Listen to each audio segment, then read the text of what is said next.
Welcome to the Deep Dive. We're the show that takes these really complex stories, pulls them apart, and hopefully gives you some essential insights, maybe a fresh perspective on things that, well, really matter. Yeah, exactly. Trying to get under the surface a bit.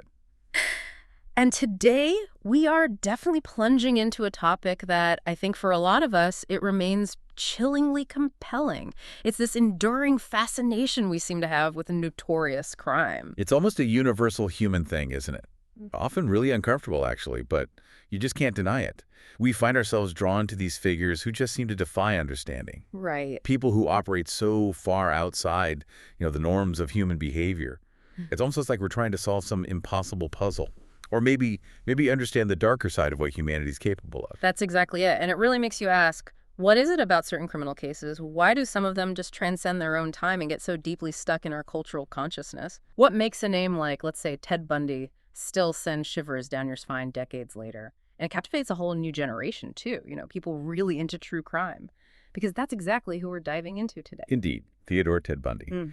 He really does remain one of the most notorious, one of the most intensely studied figures in, American crime history. His case isn't just, a biography of a killer. Yeah. It's this really complex cultural and criminological phenomenon. Yeah. It just keeps provoking both this profound fascination and also this really deep-seated horror. And the thing I find truly unsettling about the whole Bundy enigma is this huge paradox at his core. So on one side, you've got this meticulously crafted public image, right? Yeah. Handsome, intelligent, articulate. Yeah, the whole package, seemingly. Totally. Looks like he's got this promising future all laid out, law or politics maybe. Yeah. But then underneath that mask, there's this monstrous reality, a sadistic, necrophilic predator whose real nature just defied all conventional understanding. So our mission, I guess, in this deep dive is to go beyond just the surface biography. We want to really try and unravel this dual legacy of Bundy. Yes, it's a harrowing chronicle of evil, absolutely. But it's also, strangely, a transformative, albeit traumatic catalyst for how our criminal justice system fundamentally evolved. Right. And the research we're drawing on for this deep dive today, it comes from a really comprehensive collection. We're talking detailed criminology, forensic analysis, looking at his entire reign of terror, and importantly, the long-term legacy he left behind. Okay. It's an invaluable body of work, really. It lets us look at this whole story from multiple angles, all interconnected, from the deepest psychological roots of his pathology, right through to the profound systemic impacts he, inadvertently created. Okay, so to start unraveling this really chilling narrative, we have to dissect the man himself. And that starts right at the beginning, doesn't it? What our sources are calling a developmental autopsy, looking at the earliest stages of Bundy's life. What do we actually find there? Well, what immediately jumps out from those early records is what the sources call the first and most foundational deception of his entire life. Ted Bundy was born Theodore Robert Cowell, November 24th, 1946. This was in a home for unwed mothers up in Burlington, Vermont. Right. And to get around the immense social stigma back then around illegitimacy, his family cooked up this really complex and frankly damaging lie. He was raised to believe that his own mother, Eleanor Louise Cowell, was actually his older sister. Wow. And that his maternal grandparents, Samuel and Eleanor Cowell, were his actual parents. I can't even imagine the psychological weight of that. Growing up with such a fundamental lie right at the core of who you think you are. It's huge. Our sources consistently stress that finding this out, which Bundy apparently did in his late teens, maybe early 20s, became this source of really profound lifelong resentment.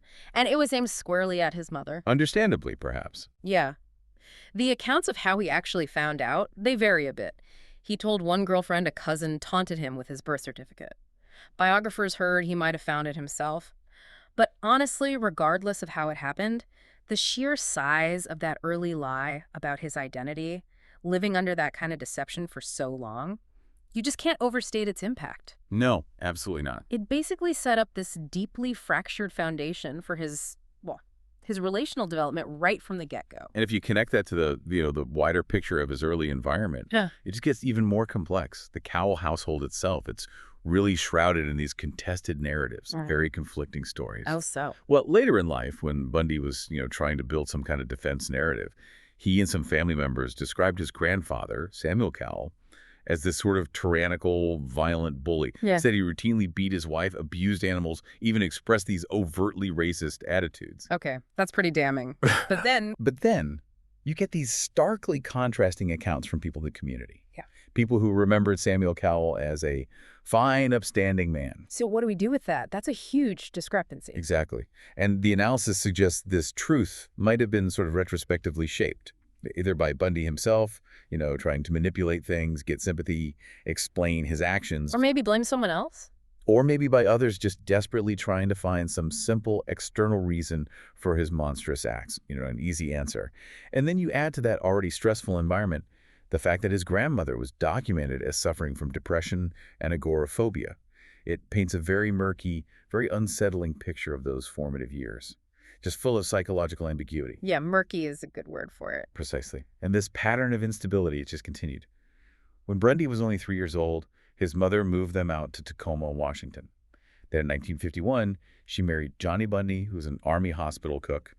He adopted Ted, and that's where he got the infamous surname. Okay, so a new family structure, maybe some stability. You'd hope so, wouldn't you? But tragically, it seems this new setup, far from providing stability, actually seemed to make his existing issues worse. Our research indicates Bundy harbored this really overt jealousy and resentment towards his stepfather. Really? Yeah. Apparently, it often manifested in public tantrums, and he maintained this deeply strained relationship with Johnny throughout his youth, right into adulthood. So when we look at these serial disruptions, as the sources call them, the big lie about his parents, this potentially abusive or at least really stressful early home life, and then this strained, jealous relationship with his adoptive dad, it immediately makes you think about attachment theory, right? Absolutely. How much do our sources suggest these early traumas actually shaped his ability to relate to people? What did they stop him from learning about healthy connections? That's really the crucial question, isn't it? From an attachment theory perspective. Mm. The theory that looks at how our early interactions with caregivers shape our ability to form relationships later on these serial disruptions created a profoundly fractured foundation. Fractured foundation. Yeah. Instead of developing secure attachments, where there's trust and emotional give and take, Bundy's early life likely fostered these insecure attachment styles. That makes it difficult, maybe even impossible, for someone to form genuine emotional bonds later in life. So he just didn't get the basics? Essentially, yeah, he was deprived of that consistent, reliable care that teaches empathy, that teaches healthy relationship dynamics. It absolutely laid this precarious groundwork for the kind of social maladjustment we start seeing emerge in his adolescence, even though by all accounts he was intelligent and did okay academically. It's pretty unsettling to trace that path. You mentioned social maladjustment. How did that actually show up during his teenage years? Well, the sources indicate his teenage years were really marked by significant social awkwardness, but also an escalation in some truly deviant behavior. He was reportedly a social loner, didn't really have basic social graces, and apparently got teased quite a bit for a speech impediment, which made him a pretty consistent target for bullying, and that just isolated him even more. And for someone who already had, let's say, a fragile ego, failing to make the school sports teams was apparently a pretty significant blow. It just deepened that sense of inadequacy, that resentment. And that isolation, the research suggests, pushed him down a really dark path. It really did. What's particularly striking to me here is how that profound isolation seems to have fed into this cultivation of a really rich and deeply disturbing fantasy life. It's almost like his inner world became this breeding ground for the horrors he'd later carry out. What were some of the early signs of that? Well, he admitted himself that he became a habitual voyeur, a peeping Tom, back in his early teens. He would apparently canvass neighborhoods late at night, driven by this perverse compulsion just to watch women undressing in their homes. Just watching. Well, it wasn't just idle curiosity. It was coupled with a pattern of petty crimes, like shoplifting. And, maybe most disturbingly, a growing addiction to violent pornography and these pulp detective magazines. The kind filled with really graphic, gory depictions of rape and murder. And these weren't just, typical teenage boundary pushing, were they? Our sources are pretty clear. They categorize these as textbook precursors to sexually motivated violence. It's almost like watching a chilling roadmap being laid out step by insidious step. Exactly. And if you connect this to the bigger picture of early warning signs, you find really compelling evidence of what psychologists sometimes call the homicidal triad. Right. I've heard of that. It's a set of 3 behaviors: animal cruelty, fire setting, and persistent bedwetting that have been widely studied. They're considered statistically predictive of later violent offending, especially in serial killers. And did Bundy show these? In Bundy's history, yeah, we find some really disturbing examples. A childhood neighbor recalled him being a mean-spirited kid, said he once hung a stray cat and then set it on fire with lighter fluid. Oh my God. Yeah. And there are other reports of him pulling apart mice out in the woods. This pattern of cruelty to animals it's without question a significant and profoundly disturbing red flag. Wow, that's, Yeah. incredibly disturbing, a huge red flag. I'm curious, how did that early cruelty combine with the isolation and developing these paraphilias? How did that manifest inside his head? What do the sources say about his fantasy life then? Well, psychologist Al Carlisle, who studied Bundy quite extensively, he observed that Bundy's fantasy life wasn't just sexual. It was also deeply aspirational, interestingly. Wow, it's aspirational. How so? So while he'd obsessively fantasized about the women he was spying on, he also apparently spent hours mimicking the accents of politicians. He was fantasizing about being someone else, someone important. Right. So you've got this really deep-seated loneliness, this profound sense of inadequacy, right? But it's coupled with this intense desire for a powerful, respected identity. You combine that with his escalating paraphilias, the voyeurism, the interest in violent imagery, and it just laid the psychological groundwork for the sophisticated, ruthless predator he'd eventually become. It creates a chillingly clear trajectory when you look back at it. Which brings us right into part 2, a psychological autopsy of Ted Bundy. Really trying to deconstruct that infamous mask of sanity he wore so effectively for so long.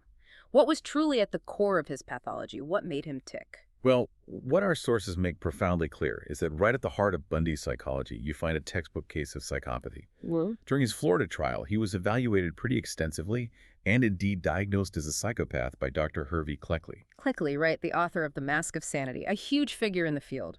Exactly. And psychopathy, just to clarify, it's a severe personality disorder.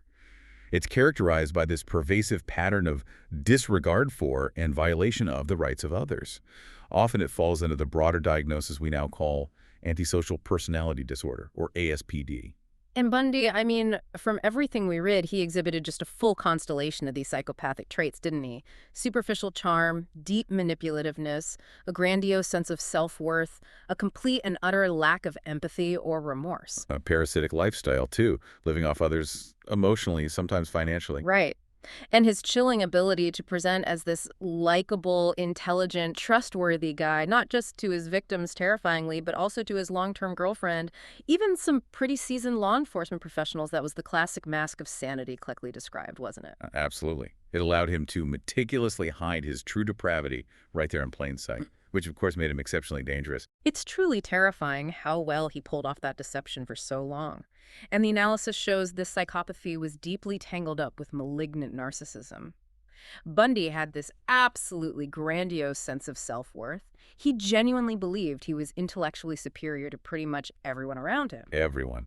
From the police hunting him to his own defense lawyers. And we saw that play out so clearly in the courtroom, didn't we? His decision to represent himself for big chunks of his nationally televised Florida trial. That was a quintessential narcissistic act. Totally. It let him control the proceedings, be the absolute center of attention, just bask in that intense media spotlight. He even made that infamous declaration, right? I'm the most cold-hearted son of a bitch you'll ever meet. Chilling. And that wasn't just, an admission of guilt or some moment of self-reflection. It was a boast. He was, in his own twisted way, proud of his own evil. He saw it as a mark of superiority, of control. But even psychopathy and malignant narcissism, as horrifying as they are, they don't fully explain the unimaginable horror of his crimes, do they? No, they don't. What our sources make profoundly clear is that for Bundy, the primary motive wasn't just killing. It was about achieving what they call total possession and control over his victims. And that desire, shockingly, extended to the point of death and far beyond. Which brings us to his most profound and disturbing pathologies, sexual sadism and necrophilia. And that distinction is incredibly important. Why is it so critical to understand these specific paraphilias when we're trying to diagnose Bundy? This really raises a critical point about the core of his pathology. Experts like Dr. Thomas Wiedeger, they argue that these specific paraphilias, sexual sadism, necrophilia, they aren't just secondary elements. They are essential to any accurate diagnosis of Bundy. Really? He engaged in sexual acts with the corpses of his victims, and even more chillingly, he frequently revisited their bodies, sometimes for hours, even days at a time, performing these grotesque grooming rituals like applying makeup to their decomposed faces, washing their hair, Ugh. and engaging in further sexual acts until decomposition just made it physically impossible. These acts served absolutely no practical purpose in committing or concealing the crime. They were fundamentally signature rituals.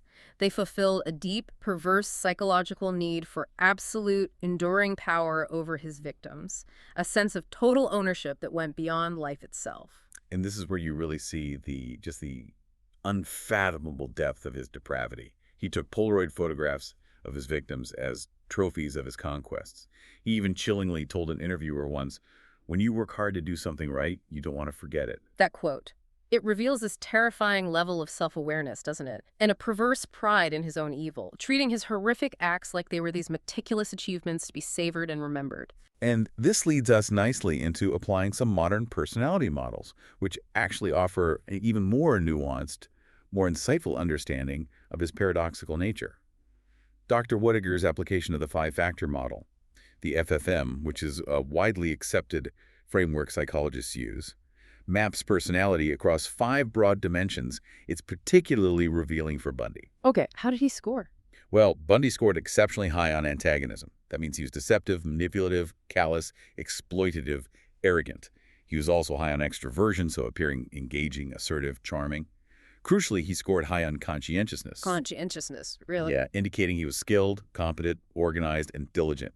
And finally, he was low on neuroticism, making him glug, fearless, and emotionally stable, untroubled by anxiety or guilt. That profile paints such a clear picture, doesn't it? How he could be both the charming, seemingly successful law student and this ruthless, calculating killer. That high conscientiousness is especially significant, isn't it? It really is. Because it sets him apart from that stereotype of the impulsive, maybe unsuccessful psychopath who gets caught quickly. Bundy was what Whittaker calls a successful psychopath. Someone whose intelligence, meticulous planning, and sheer diligence allowed him to operate effectively as a predator for years without getting caught. Exactly. Hmm. And if you connect this to Hans Eysenck's model of criminality, which focuses on 3 super traits, psychoticism, extroversion, and neuroticism, you see a very similar alignment. Bundy showed high levels of psychoticism, meaning aggressive, unempathetic, antisocial, high extroversion, so sensation-seeking, sociable in that superficial way, and consistently low neuroticism, cold, calculating, emotionally detached. So that high conscientiousness was almost like a double-edged sword for him, wasn't it? On one hand, it was the engine of his predatory success, meticulous planning, elaborate ruses, careful crime scene management to leave minimal evidence. Absolutely. But that very trait, that relentless need for control it fostered, also became his ultimate vulnerability. Well, what's particularly compelling here is how conscientiousness, while it's a strength, it's also kind of a finite cognitive resource. Yeah. That psychological need for control it creates, it can become brittle under extreme pressure. Ah, okay. So after his second escape from prison, the really audacious one, Bundy, was this high-profile fugitive under immense stress. And his capacity for meticulous planning, his calculated methods, they utterly collapsed. Right. Instead, his attacks devolved into these frenzied, chaotic blitz attacks, most notably the ones we saw at the Chi Omega sorority house. This loss of control stands in stark, terrifying contrast to his earlier, highly organized, carefully executed crime. And the irony here is almost, well, unbearable. His captures, they weren't the result of brilliant police work outsmarting his grand strategies. No, our sources make it abundantly clear they were the product of incredibly mundane, careless mistakes. Things that completely betrayed that highly conscientious facade. Simple things, right? Like a traffic stop because his lights were off, an illegal U-turn, driving an easily identified stolen car. Exactly. The significance of this is huge. These weren't the errors of some criminal mastermind losing his touch in a complex game. They were the small, almost pathetic cracks that appeared in his carefully built facade of control when it was stretched to its absolute breaking point. Yeah. His psychopathy was undeniably fueled by this compulsion for absolute control, but ultimately that very compulsion just proved unsustainable under real-world pressure. It led directly to his downfall. And that brings us neatly to part 3, a chronological cartography, if you will, of Ted Bundy's brutal campaign of terror. It stretched, as we know, from 1974 right through to 1978. His horrific killing spree really began in earnest up in the Pacific Northwest. The first confirmed attack we know of was January 4th, 1974. He bludgeoned and sexually assaulted 18-year-old Karen Sparks in her Seattle apartment. Miraculously, she survived, but with permanent brain damage. And his first confirmed murder followed very quickly after that. February 1st, 1974, the abduction and killing of University of Washington student Linda Ann Healy. What's particularly striking is how quickly a chilling pattern emerged. Young women, many of them college students, often with long hair parted down the middle, they just started vanishing mysteriously across Washington and Oregon, leaving families, communities, just in utter despair. And there's that key anecdote, right? The one that really illustrates his early MO. From Lake Sammamish State Park, where 2 women vanished in a single day. Witnesses later described this handsome young man, called himself Ted, arm in a sling, driving a tan Volkswagen Beetle. Asking for help. Asking for help carrying a boat or books, something like that. That was his signature lure, wasn't it? Exploiting that basic human tendency to offer compassion, to help someone who seems injured. It's chillingly effective. Then in the fall of '74, Bundy makes this strategic move down to Salt Lake City. He's going to attend law school at the University of Utah, and tragically, the disappearances followed him like a dark shadow. They just moved with him. Yeah. Our sources indicate he's responsible for the murders of Melissa Smith and Laura Aim, and also the disappearance of Deborah Kent, all in Utah. And then came that truly pivotal moment, both in his criminal career and, crucially, in the eventual case against him. November 8, 1974. He attempted to abduct Carol Duranch from a shopping mall. By impersonating a police officer. Exactly. But Duranch, showing incredible courage, quick thinking, she fought back fiercely, managed to escape his clutches. She became one of the very few to survive his attacks and, critically, a crucial, highly credible witness against him later in court. Her testimony was huge. But his spree, disturbingly, just continued unabated. He moved into Colorado, murdered 23-year-old nurse Karen Campbell in January 1975, just extending his range of terror even further. And then after that second truly audacious escape from the Colorado jail, Bundy fled to Florida. And there, as our sources describe it, his violence just escalated into this chaotic frenzy. It really did. Early hours of January 15th, 1978, he breaks into the Chi Omega sorority house at Florida State University, bludgeons and strangles 21-year-old Margaret Bowman and 20-year-old Lisa Levy to death in their beds. He also viciously attacked and severely injured their sorority sisters, Kathy Kleiner and Karen Chandler, both 21. Remarkably, they both survived that horrific ordeal. After fleeing the sorority house, still fueled by this frenzied rage, he broke into another nearby apartment, attacked another student, Cheryl Thomas, 21.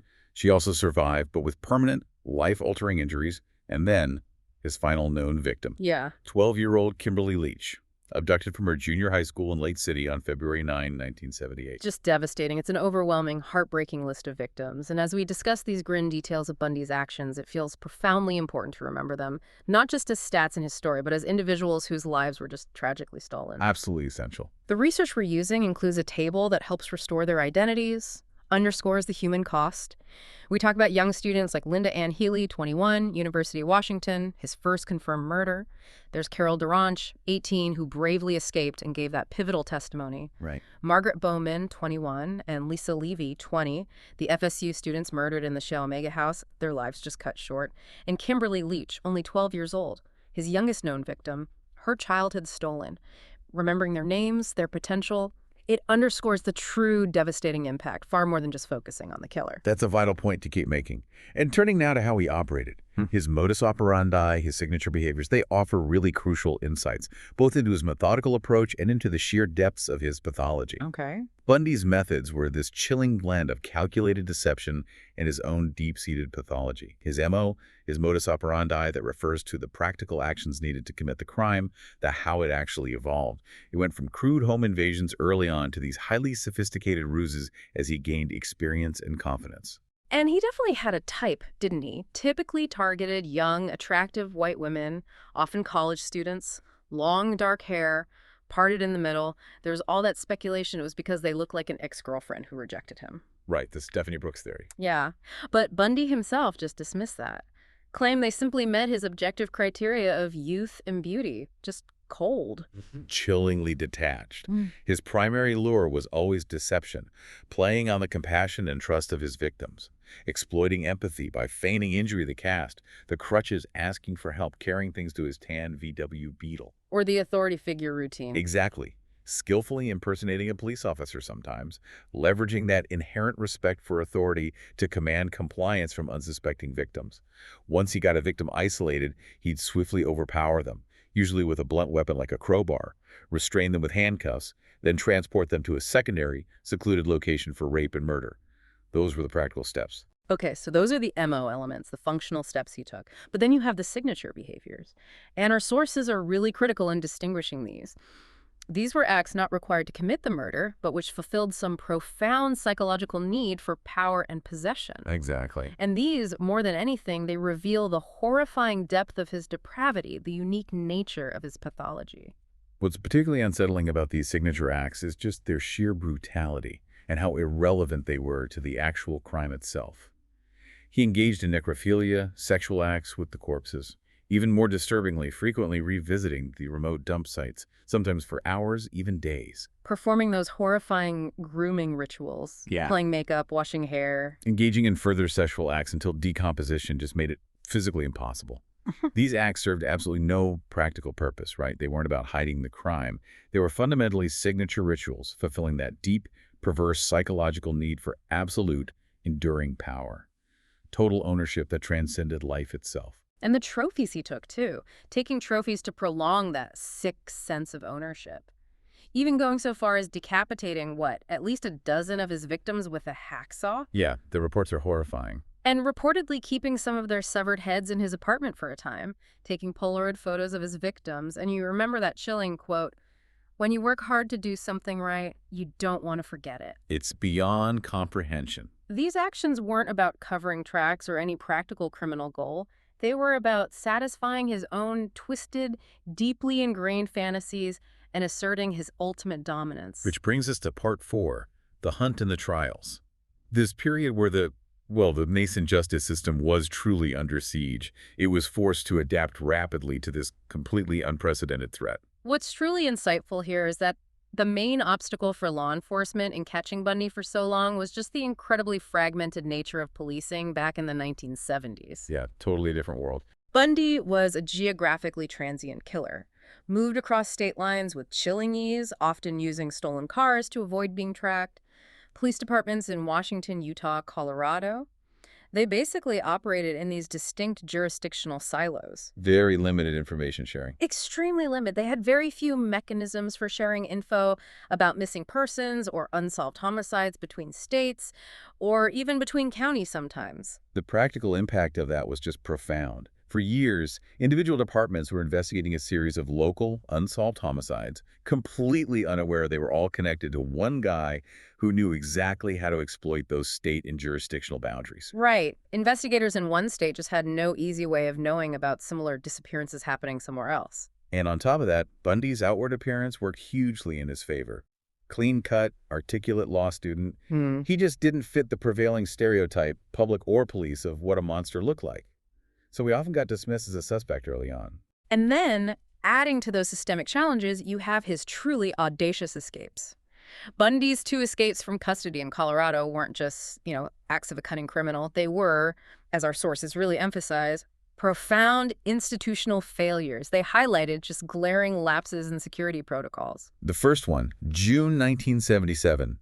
He's acting as his own attorney, gets left unshackled in a courthouse law library, and unbelievably just jumps out of a second-story window, stays at large for 6 terrifying days. Just walked out, essentially. And the second one? The second one, December 30th, 1977, was even more dramatic, exposed even deeper failures. He managed to lose over 30 pounds specifically to squeeze through a 1-foot square opening he'd meticulously cut in his cell ceiling. No way! Yeah.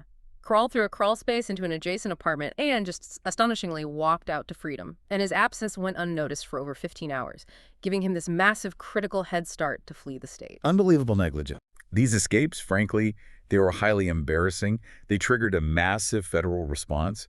The FBI issued a federal warrant, placed Bundy on its highly publicized 10 most wanted fugitives list. Suddenly, it was a national manhunt priority. It's so ironic, though, isn't it?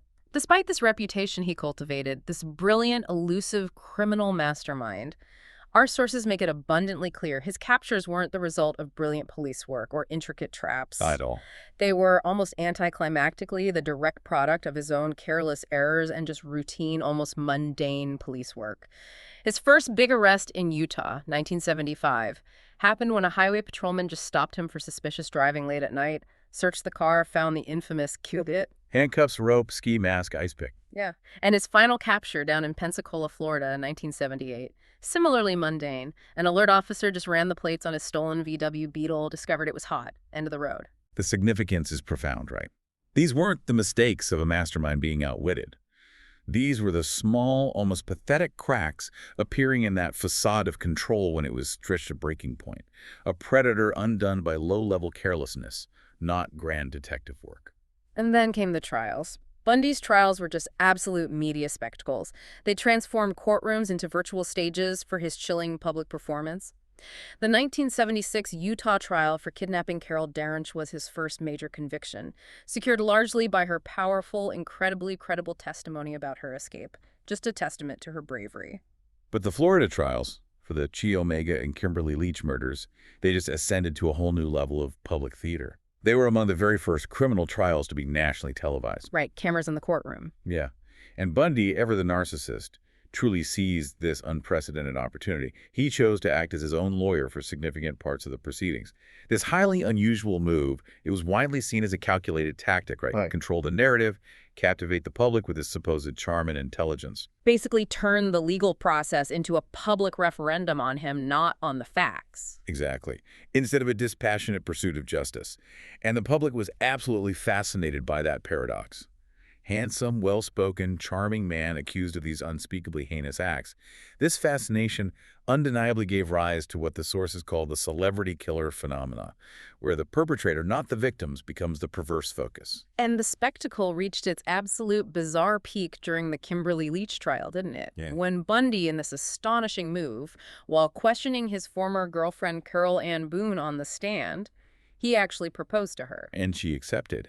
And under some strange quirk of Florida law then, their declaration in open court actually constituted a legal marriage. Just unbelievable. That moment perfectly encapsulated his pathological need to be the center of attention, and it cemented the trial's status as an undeniable circus. Totally.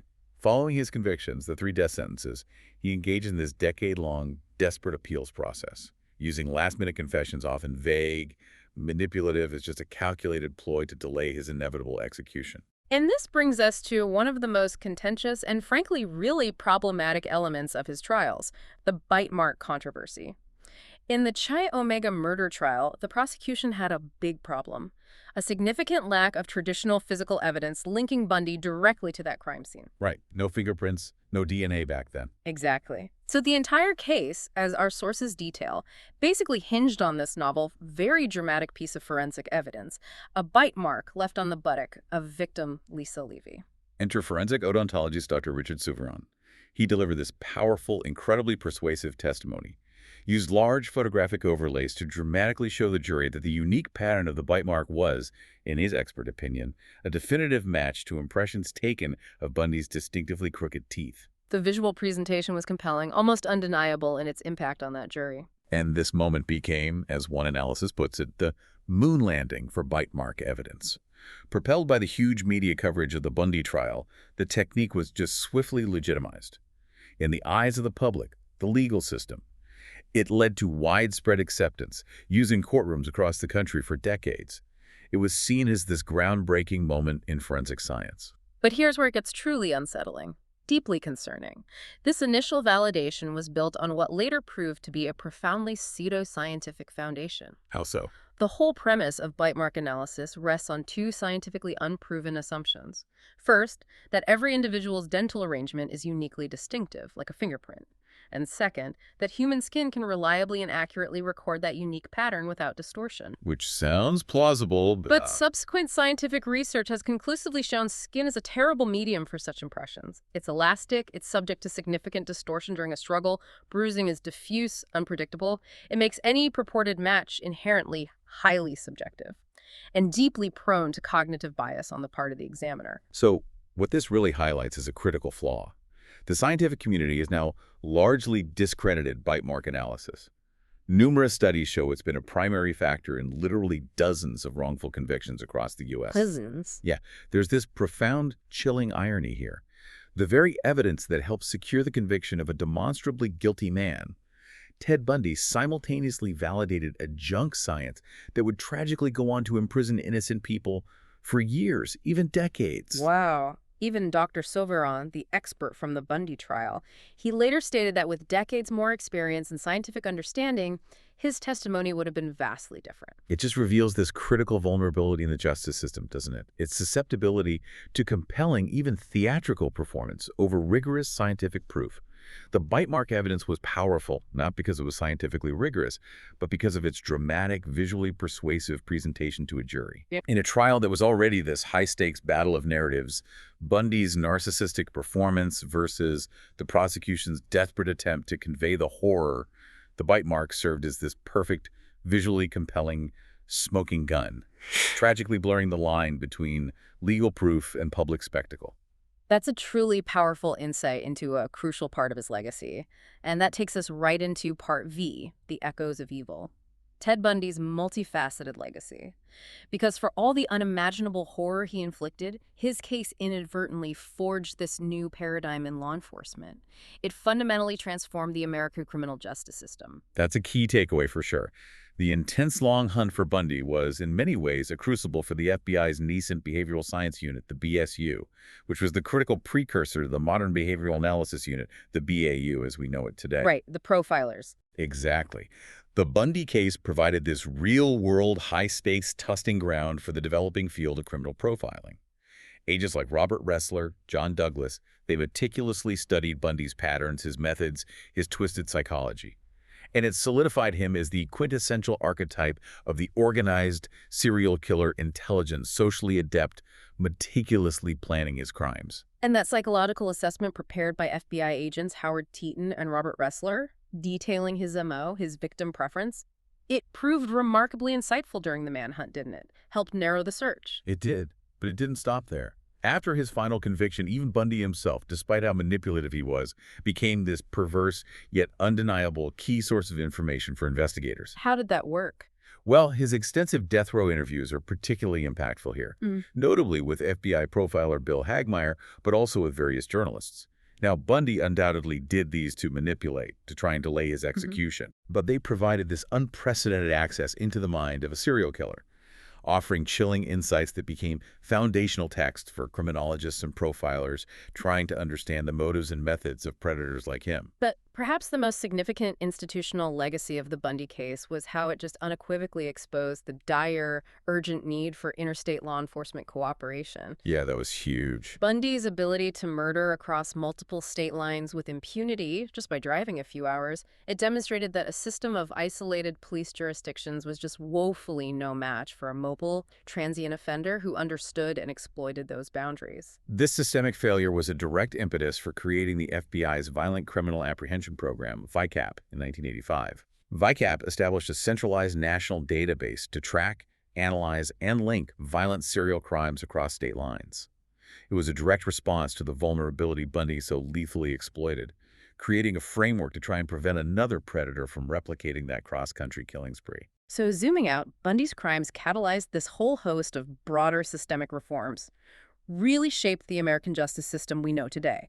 For instance, that glaring lack of interstate communication led directly to VCAP, strengthening national databases like NCIC, the National Crime Information Center. Right, and the glaring gaps in jail and courtroom security that allowed his two brazen escapes led to much stricter security protocols for inmate transport, courtroom access, handling high-risk offenders, plus increased scrutiny of a defendant's right to represent themselves.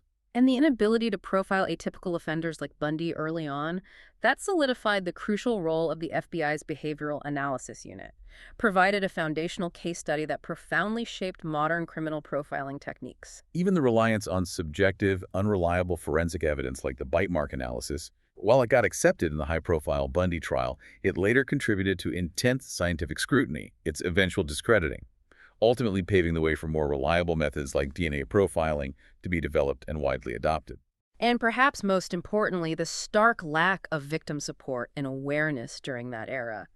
Bundy's high-profile case, with all its young, promising victims, it really galvanized the burgeoning victims' rights movement of the 70s and 80s. Yeah, that impact was enormous. The immense public outcry, the tireless advocacy of victims' families.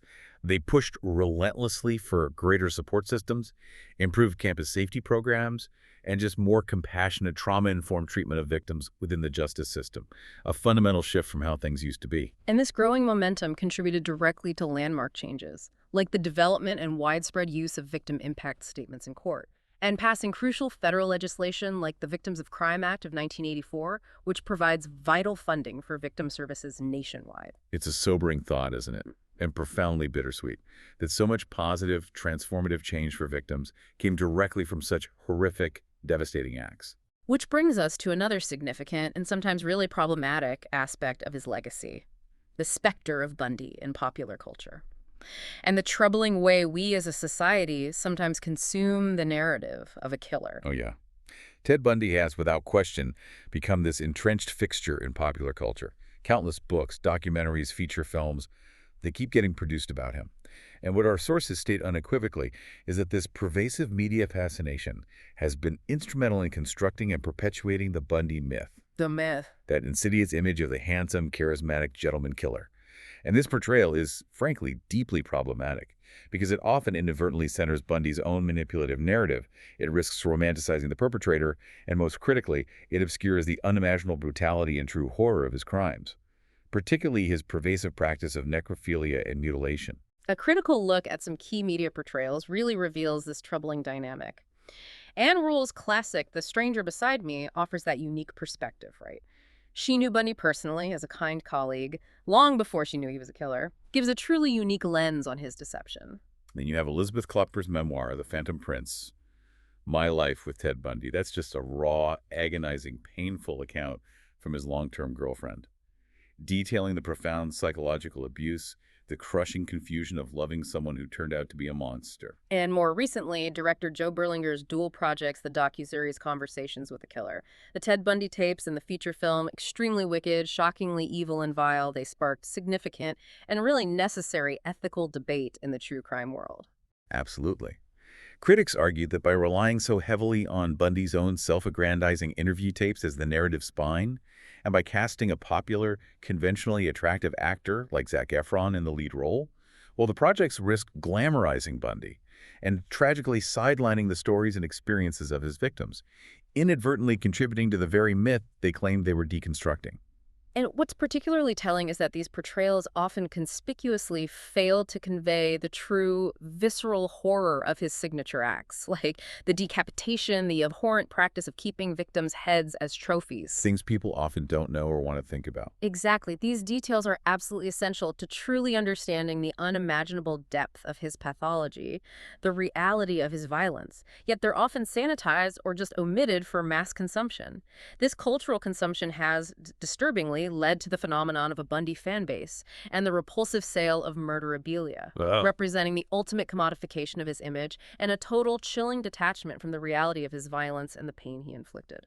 That's a profoundly disturbing side effect of the fascination indeed. But as we reach the conclusion of our deep dive here, it becomes absolutely paramount to shift the narrative focus decisively, from the perpetrator to the women he targeted. Yes. They were not mere statistics, not footnotes in Bundy's gruesome story. They were vibrant individuals with lives, families, futures, all brutally stolen from them. They were young students like Linda Ann Healy and Margaret Bowman, dedicated caseworkers like Janice Ott, aspiring computer programmers like Denise Naslund, compassionate nurses like Karen Campbell, innocent children like 12-year-old Kimberly Leach, remembering their names, their dreams, their stories.